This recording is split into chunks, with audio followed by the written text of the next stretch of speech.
Hi, welcome to the Silent Avenger channel. If you're enjoying the content, please consider giving it a like and sharing your thoughts in the comments. Let's dive into today's story. This is Dave.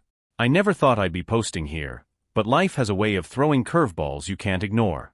I'm 52, and until a few months ago, I thought I had it all: a beautiful wife, Tracy, who I've been married to for 27 years, and two amazing kids who are now grown. Our life seemed like the kind people dream about. But it was all a lie. It started subtly, like a shift in the wind. Tracy had been acting off for a while. At first, I chalked it up to work stress. She's in HR and works long hours. But then, her late nights became more frequent.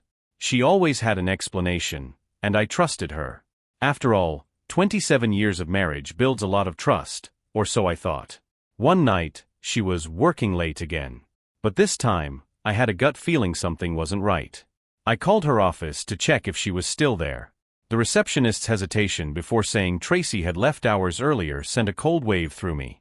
I tried to push the doubts away. Maybe she ran errands or had a last-minute meeting somewhere. But that night, when she came home, something in her body language felt wrong. She kissed me like usual, but it was mechanical. No warmth. I decided not to confront her right away. Instead, I started paying closer attention. I noticed the small things: a sudden surge of effort in her appearance, new lingerie she didn't wear for me, her phone always face down on the table. I couldn't shake the feeling, so I did something I never thought I'd do. I checked her phone while she was in the shower. There it was, messages between her and a coworker named Dan. They weren't explicit, but there was enough to know something was going on. My hands shook as I read them. "Thanks for last night, I needed that," he wrote. She replied, "Me too. Can't wait for our next meeting," winking face. I put the phone back and felt like the ground had opened up beneath me. The next few days were a blur. I couldn't eat or sleep, but I knew I needed more than vague texts. I started documenting everything: dates, times, messages I could discreetly screenshot. I even hired a private investigator to confirm what I already knew in my heart. The PI didn't take long. He gave me pictures of Tracy and Dan leaving a hotel together. The gut punch wasn't just that she was cheating, it was how easily she'd lied to me. The woman I'd loved for nearly 3 decades was a stranger. I spent a week figuring out what to do next. I could have confronted her then and there, but I wanted to make sure I had all the pieces in place. If she thought she could rewrite our history without consequences, she was dead wrong. I'll stop here for now. Writing this out helps a little, but there's so much more to tell. Let me know if you want to hear the rest. I'm just trying to figure out how to move forward without completely losing myself in the process. So after finding out about Tracy and Dan, I spent a lot of time just thinking. I couldn't act on impulse, not with so much at stake. It wasn't just about me, there were our kids, the house, the life we built. If I handled this wrong, everything could spiral out of control. I kept quiet and started preparing for what was coming. I made copies of our financial records, contacted a lawyer, and gathered every piece of evidence I had. My lawyer was direct: the more you know, the better we can protect you. So I kept digging, asking questions in a way that wouldn't raise her suspicion. Tracy, meanwhile, acted like everything was fine. She'd still kiss me goodbye in the mornings, call me honey during dinner, and make small talk about her day. The sheer audacity of it all made my stomach churn. It was like I was living with a stranger who wore my wife's face. Then came a curveball. One night, we were having dinner, and she casually mentioned that her company was hosting a weekend retreat.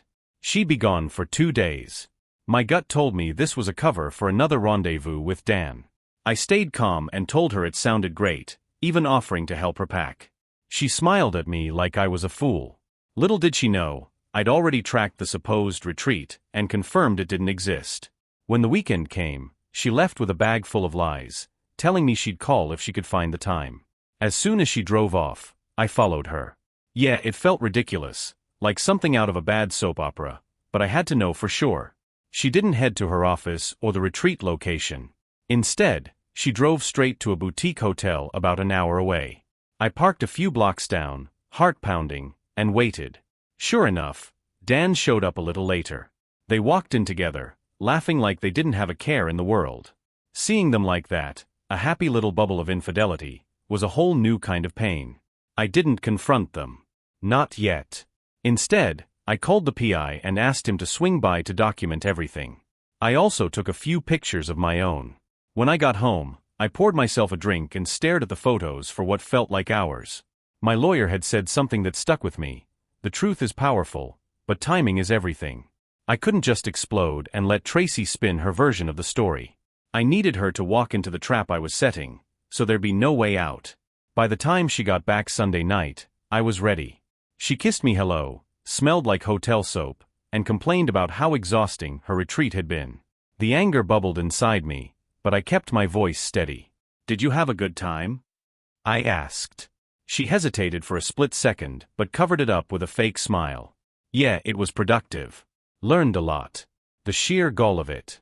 I forced myself to nod and pretend to listen as she babbled on about the seminars she attended. Meanwhile, I was counting the days until I could take her world apart piece by piece. The game was on. The next week was pure agony. Every time Tracy spoke to me, I had to bite my tongue to keep from calling her out. But I knew I had to wait until the moment was just right. I started observing her even more closely, like an actor studying their role. She was getting cocky, too comfortable.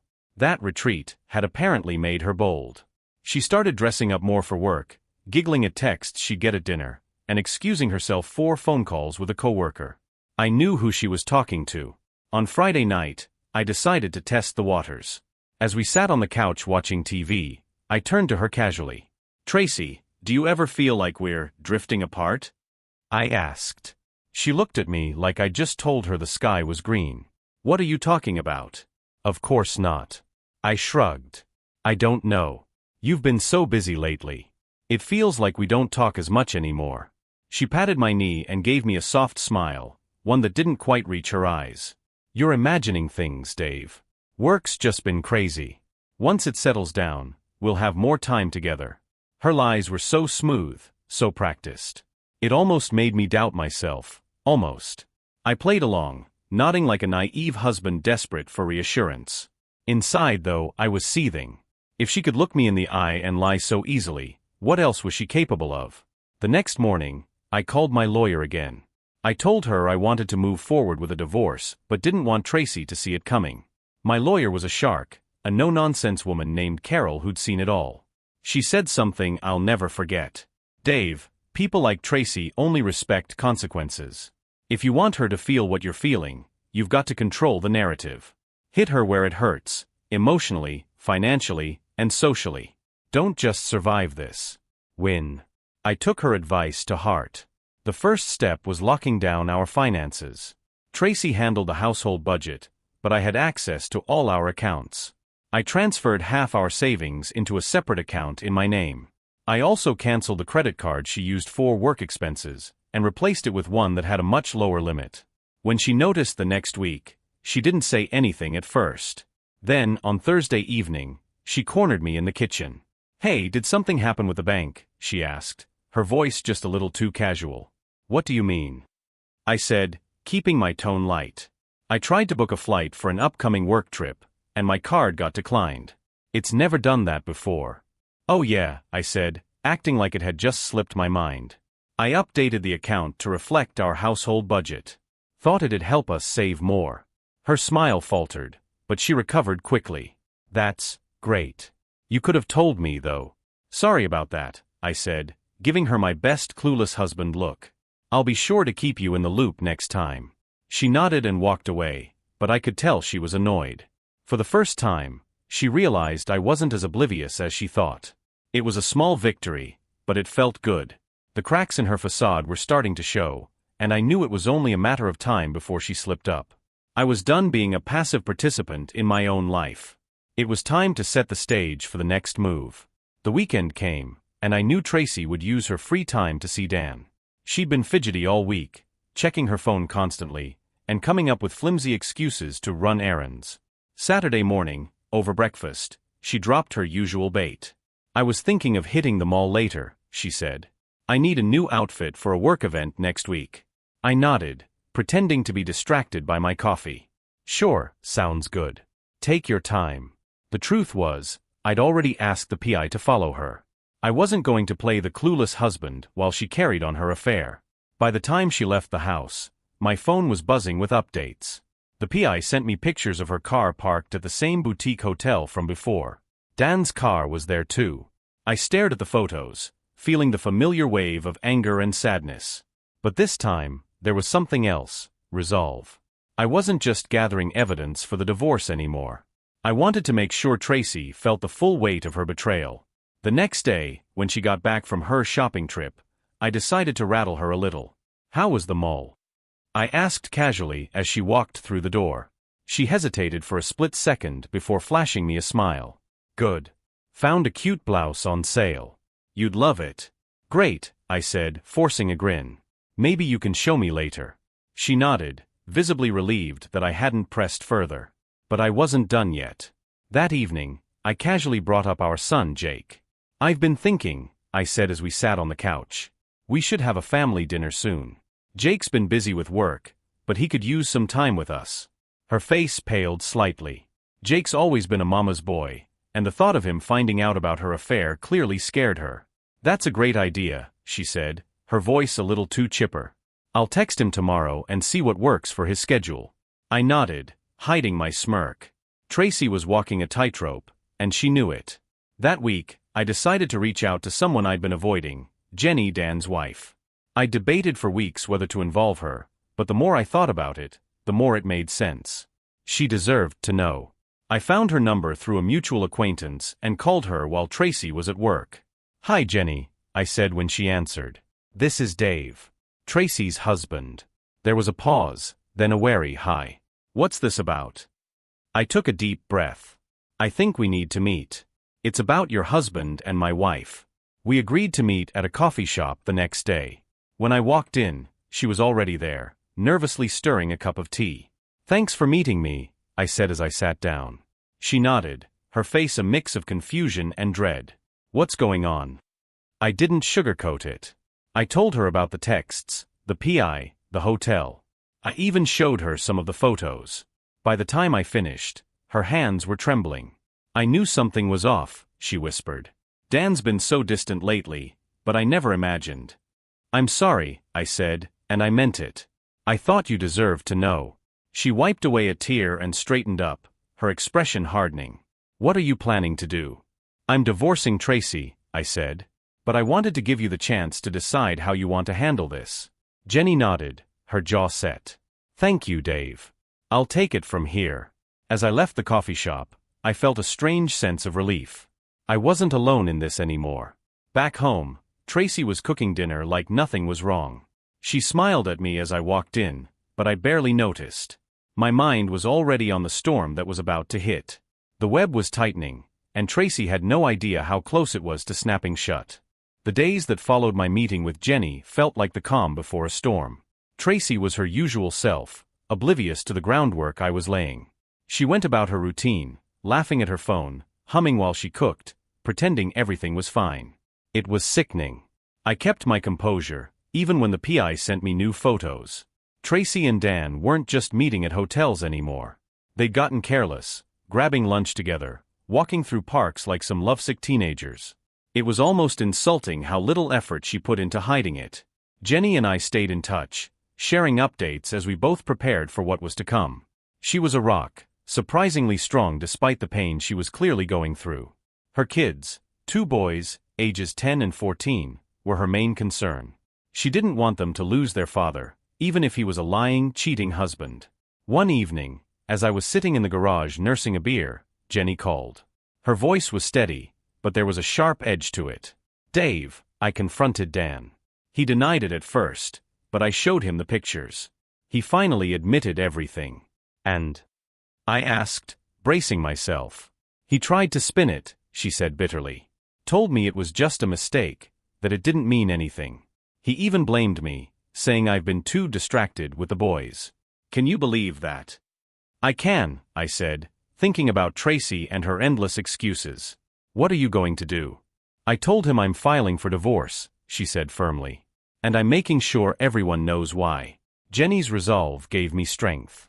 If she could face this head-on, so could I. The tipping point came a few days later.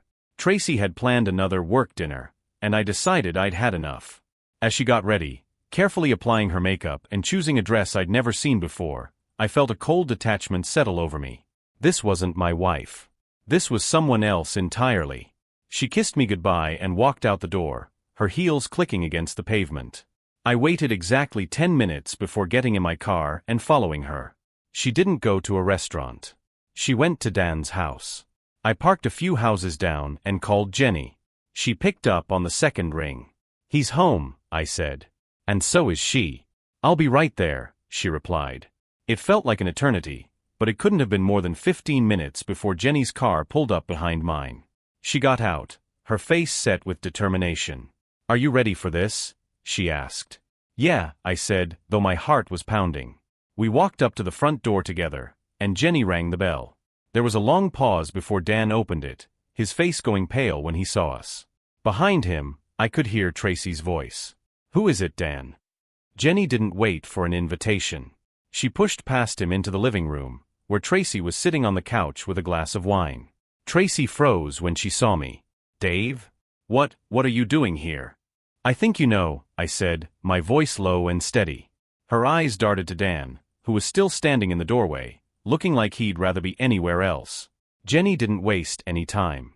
She started unloading on him, her voice sharp and unrelenting. "How could you do this to me? To our kids? Was it worth it, Dan? Was ruining 2 families worth your little fling?"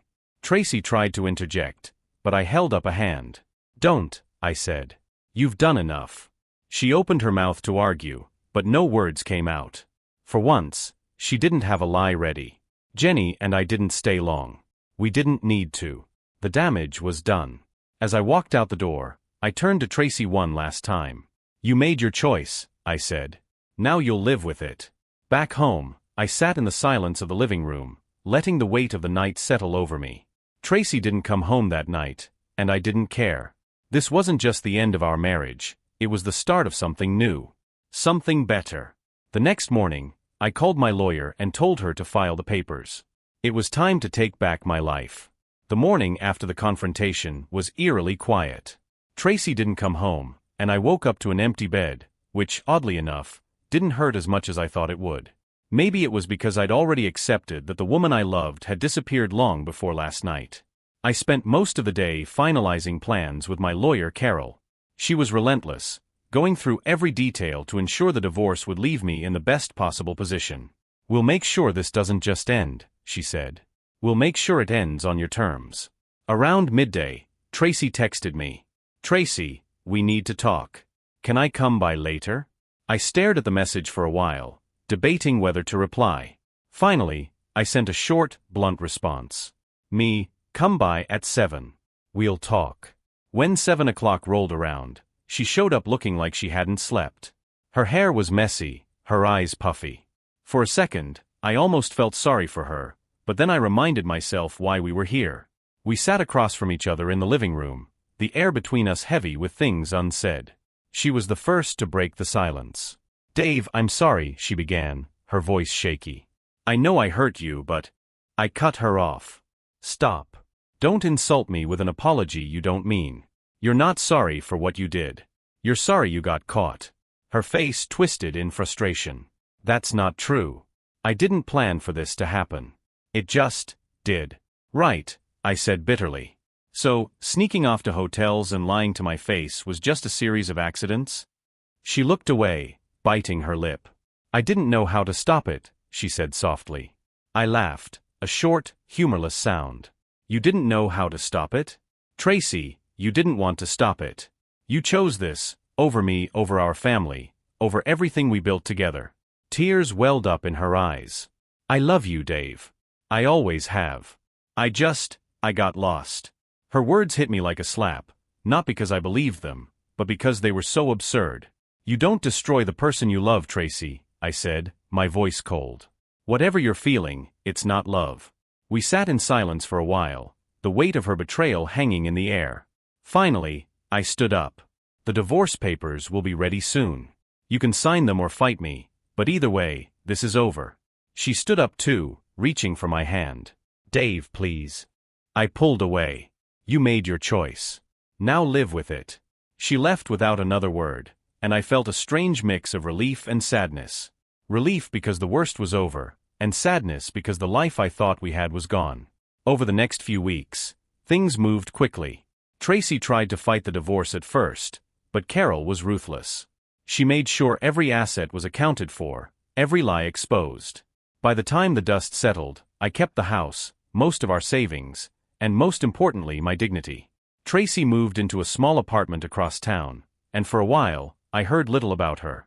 I threw myself into rebuilding my life, finding solace in the most unexpected places, like Jenny. We started talking more after the confrontation. At first, it was just about the divorce and dealing with the fallout, but soon, our conversations became deeper. She told me about her boys, about how she was navigating life as a single mom. I found myself looking forward to her calls, her texts, the way she could make me laugh even when I felt like the world was crumbling. One evening, I invited Jenny and her boys over for dinner. It was nothing fancy, just burgers and fries, but it felt good to have company. Her boys were great kids, polite and full of energy, and I could see how much they adored her. After the boys went off to play video games, Jenny and I sat on the porch with a couple of beers. "You're good with them," she said, nodding toward the house. I shrugged. "I guess I've always liked kids.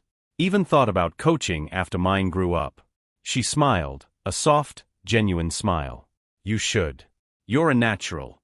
For the first time in months, I felt something I hadn't felt in a long time: hope. It wasn't love, not yet. But it was something close. And for now, that was enough.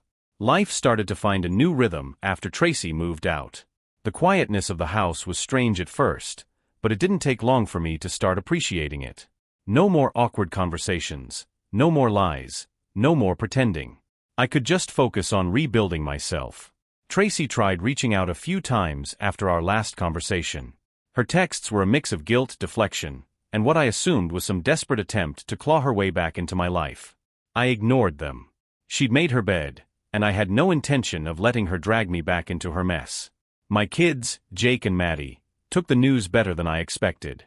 Jake, my oldest, was furious at his mom. When I told him the truth, well, most of it, he was quiet for a long time. Then he just said, "She doesn't deserve you, Dad," and hugged me. Maddie, my youngest, was hurt but tried to stay neutral. "I love you both," she said, "but I don't understand how she could do this." I didn't push them to pick sides. They were adults now, and it wasn't fair to dump my bitterness on them. They visited often though, and that was enough for me. Jenny became a constant in my life. What started as mutual commiseration turned into something deeper, an understanding, a partnership. We spent hours talking about everything and nothing. Her boys, Liam and Noah, took a liking to me, and I found myself slipping into a mentor role. I'd help Liam with his baseball practice or show Noah how to fix up his bike. One evening, after a particularly tough day, Jenny stopped by with a bottle of wine. We sat on the porch, sipping and talking as the sun set. "You've been good to my boys, Dave," she said softly. "I don't know how I would have gotten through this without you." I looked at her, seeing the strength behind her tired eyes. "You give me too much credit," I said. "You're the one holding everything together." She smiled, a little shyly, and for a moment, the weight of everything else seemed to lift. It wasn't long before our friendship turned into something more. It wasn't rushed or forced, it just happened. One night, as we were saying goodbye on my porch, she leaned in and kissed me. It was tentative at first, almost like she was testing the waters, but when I kissed her back, everything felt right. For the first time in years, I wasn't looking back. Meanwhile, Tracy's life wasn't going as smoothly. Word of the affair had spread, not because of me, but because Jenny had decided to be open about why her marriage ended. People talk, and soon Tracy and Dan found themselves the subject of plenty of gossip. Dan's wife wasn't holding back in their divorce, either. Jenny had gone for the jugular, and Dan was left scrambling to keep his finances intact. To make things worse, his company caught wind of the scandal and quietly let him go. Tracy, for all her bravado, didn't fare much better. She tried to keep up appearances, posting photos of herself at brunches and networking events, but the cracks were showing. Mutual friends stopped reaching out, and even her family seemed distant. One day, I got a call from Maddie. "Dad, I think you should know, Mom and Dan broke up," she said cautiously. I wasn't surprised. That kind of relationship rarely lasts under real-world pressure. "How's she holding up?" I asked, though I wasn't sure I wanted to know. She's not great, Maddie admitted. She's drinking a lot, and she sounds off. I think she regrets everything. Regret. That word hung in the air long after I hung up the phone. It wasn't that I wanted her to suffer, but part of me wondered if she finally understood what she'd thrown away. I didn't dwell on it, though. My focus was on the future, on Jenny, her boys, and the life we were starting to build. It wasn't perfect, and the scars from Tracy's betrayal would never fully fade. But for the first time in a long time, I felt like I was on solid ground. And that was enough.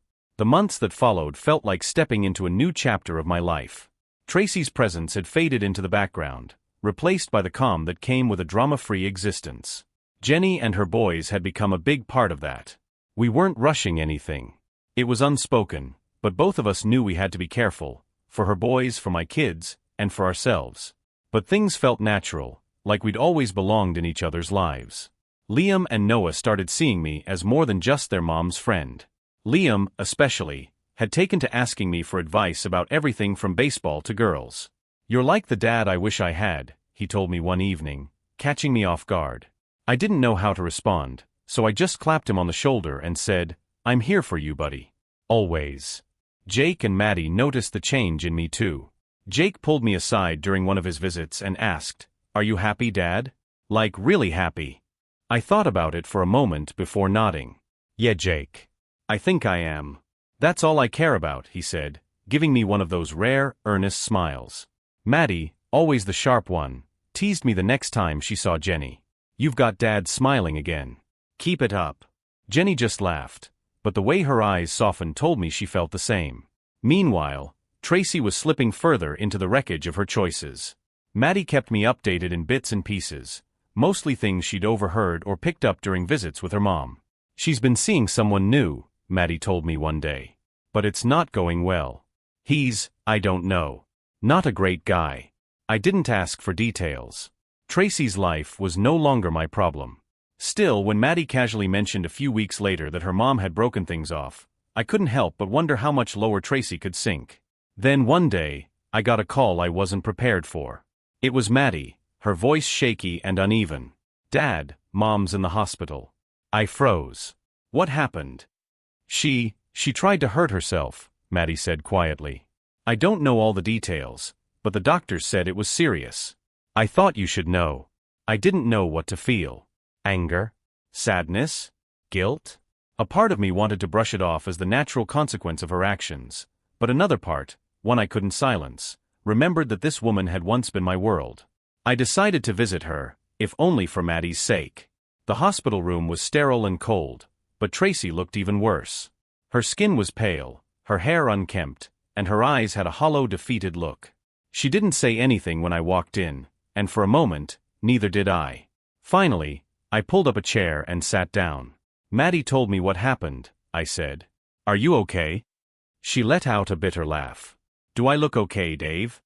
"No," I said honestly. But I had to ask. She looked at me, tears brimming in her eyes. "I don't even know why you're here. I deserve this. All of it." I sighed, running a hand through my hair. "You hurt me, Tracy. You destroyed our marriage. But you're still the mother of my kids. That means something." Her tears spilled over, and she covered her face with her hands. "I ruined everything. I don't know how to fix it." "You can't," I said bluntly. "But you can stop making it worse. Get help, Tracy. For yourself. For Maddie and Jake." She nodded, but I couldn't tell if she meant it. I didn't stay long. When I left, I felt empty. Not angry, not sad. Just empty. Jenny was waiting for me when I got home. She didn't ask questions, just pulled me into a hug. For the first time all day, I let myself breathe. Tracy's spiral was tragic, but it wasn't mine to fix. I had my own life to live, my own people to care for. And as I sat on the couch that evening, Jenny beside me and the sound of her boys laughing in the next room, I realized something. I wasn't just surviving anymore. I was thriving. And nothing, not Tracy, not the past, not the scars, was going to take that away from me. In the weeks after Tracy's hospital stay, I kept my distance, letting Maddie and Jake take the lead in their relationship with her.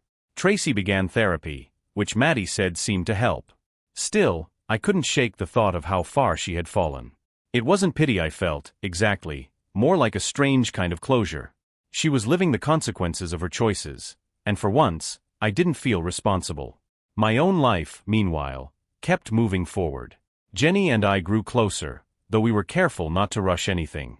Her boys had become like family, and every moment I spent with them felt like a small victory, a reminder that life didn't end with betrayal. It was just different. One evening, as we were cleaning up after dinner, Jenny leaned against the counter, watching me with a soft smile. "I've been thinking," she said. "About what?" I asked, rinsing a plate. "About us," she said, her tone light but serious. "I know we've been taking things slow, and I think that's been good. But I also think I'm ready for more. If you are." I dried my hands and turned to face her. The way she looked at me, hopeful, vulnerable but strong, made my chest tighten in the best way. "I am," I said simply. She smiled, stepping closer until we were just inches apart. "Then let's stop pretending we're just testing the waters. I want us to be a family, Dave. You, me, the boys, all of it." Hearing her say that felt like coming up for air after being underwater for years. I kissed her, long and slow, and when we finally pulled apart I said, "Let's do it. Let's make this real." From that point on, Jenny and I stopped holding back. I started staying at her place more often, and she and the boys spent more time at mine. It wasn't always smooth, blending lives never is, but it was real, and it was ours. Meanwhile, Tracy stayed in the background. Maddie said she was doing better, though she still struggled with loneliness and regret. Jake, who had been angrier with her, started to soften. He didn't forgive her, not fully, but he didn't cut her off either. Then, about 6 months after Tracy's attempt, I got a call from her. I hadn't spoken to her directly since that day in the hospital, so seeing her name on my phone was unexpected. "Dave, hi," she said when I answered.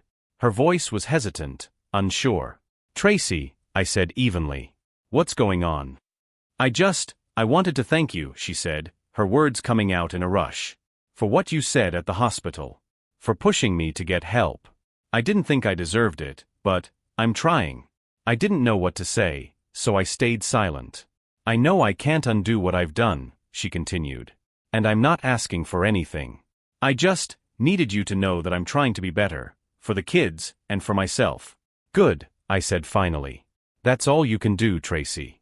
Just keep trying." The conversation ended on a quiet note, and I felt a strange sense of finality. Tracy would always be part of my story, but she no longer defined it. Not long after, Jenny and I made the decision to move in together. It felt like the natural next step, and her boys were just as excited about it as we were. We found a place big enough for all of us, a fresh start, with no ghosts of the past lingering in the walls. On the first night in our new home, as we sat in the living room surrounded by boxes, Jenny leaned her head on my shoulder. "We did it," she said, her voice full of quiet triumph. "Yeah," I said, wrapping an arm around her. "We really did." For the first time in what felt like forever, I wasn't looking back. My life was moving forward, and this time, it was on my terms. Betrayal had tried to break me, but it hadn't. It had only made me stronger. And as I sat there, surrounded by the people who mattered most, I realized something. I wasn't just healing. I was happy. Truly, deeply happy. And that was the best revenge of all. The months in our new home felt like the kind of life I thought I'd never have again. Steady, fulfilling, and most importantly, peaceful. Jenny and I found a rhythm that worked, balancing work, family, and time for each other. Her boys, Liam and Noah, adjusted quickly, treating me like I'd always been there. We had dinner together every night, and weekends were spent going to the park or working on projects around the house. Liam and I started building a treehouse in the backyard, something he'd been dreaming about for years. Watching his face light up as it took shape was one of those moments where you realize how much life can still give you, even after it's taken so much. Tracy's presence continued to fade into the background. Maddie would update me occasionally, how her mom was still in therapy, picking up a part-time job, and staying sober. It seemed like Tracy was rebuilding her life, slowly but surely. I was glad for her progress, but I didn't let it occupy much space in my mind. One afternoon, Maddie stopped by with Jake to see the house. We showed them around, and Jake was impressed by the treehouse. "Looks like you've got a full plate, Dad," he said with a smile. "And I gotta admit, it suits you." After dinner, Maddie pulled me aside. "Dad, I know this might sound weird, but Mom's been asking about you. She said she doesn't expect anything, but she'd like to thank you in person one day for how you handled everything. I paused, unsure of how to feel. I'll think about it, I told her. Jenny, as always, seemed to know what was on my mind without me saying a word. Later that night, as we sat on the couch, she leaned against me and said, "You don't owe her anything, Dave. But if it gives you closure, I'll support it." Her words stuck with me. A few weeks later, I agreed to meet Tracy at a coffee shop. She looked different, tired, thinner, but calmer somehow. "I wasn't sure you'd come," she said, fiddling with her cup. "I wasn't sure I would either," I replied. The conversation was brief. She apologized again, genuinely this time, and thanked me for pushing her to get help. "I'll never forgive myself for what I did to you, to our family," she said. "But I'm trying to make peace with it." I nodded. "That's all you can do, Tracy. Keep moving forward." When I walked out of that coffee shop, I felt lighter. Tracy's chapter in my life was truly closed. Back home, Jenny was waiting for me, her boys playing in the yard. I joined them, laughing as Noah showed off his treehouse climbing skills. Jenny caught my eye and smiled, a quiet reassurance that everything was exactly as it should be. Life settled into something solid and reassuring after that meeting with Tracy. It wasn't that everything was perfect, but it felt real, like the kind of happiness you work for and earn. Jenny and I continued to grow together, finding joy in the everyday moments. Her boys felt like family now, and watching them thrive gave me a sense of purpose I hadn't realized I'd been missing. The treehouse project was finally finished, and we celebrated with a small backyard party. Liam and Noah invited a couple of friends over, and we spent the afternoon grilling burgers and laughing as the kids played. Jenny caught me watching them and nudged my shoulder. "You're proud of yourself, aren't you?" she teased. "Maybe a little," I admitted, grinning. "You should be," she said softly. "You've done more for us than you'll ever realize." That night, as we sat on the porch after the kids were in bed, she brought up something that caught me off guard. "I've been thinking," she started, tracing the rim of her glass, "about making this official." I blinked, unsure if I'd heard her right. "Official? You mean?" "Marriage," she said, looking up at me with a nervous smile. "I know we've both been through a lot, and I don't want to rush you. But I love you, Dave. And I want us to be a family, completely." Her words hit me in a way I hadn't expected. Marriage hadn't crossed my mind in a long time, not after everything I'd been through with Tracy. But as I looked at Jenny, I realized something. I trusted her completely.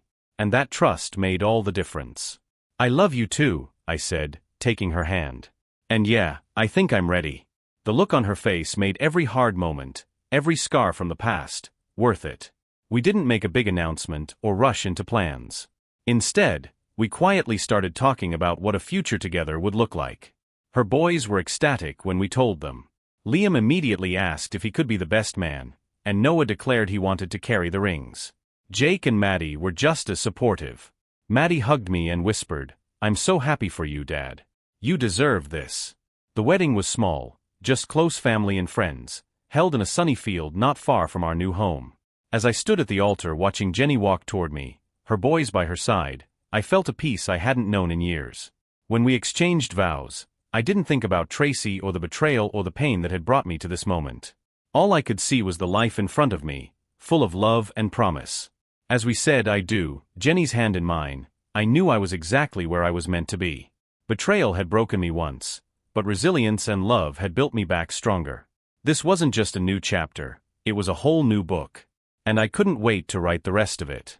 The weeks following the wedding were filled with a kind of quiet joy I hadn't realized I was missing.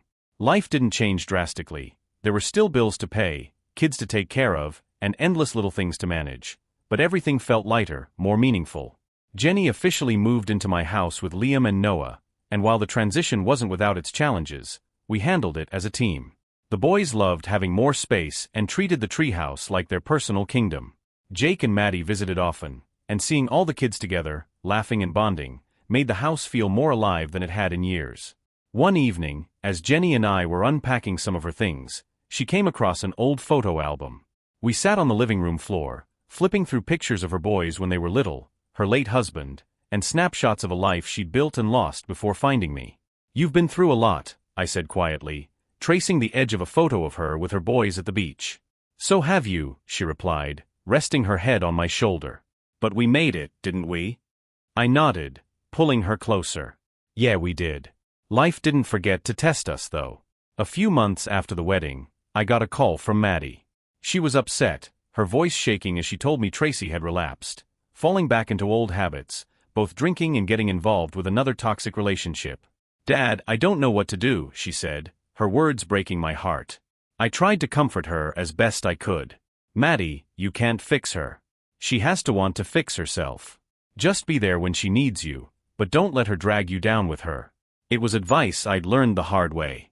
Tracy's struggles stayed on the periphery of my life, not intruding but never fully disappearing. Maddie visited her often, but Jake kept his distance, still carrying resentment from the fallout of her choices.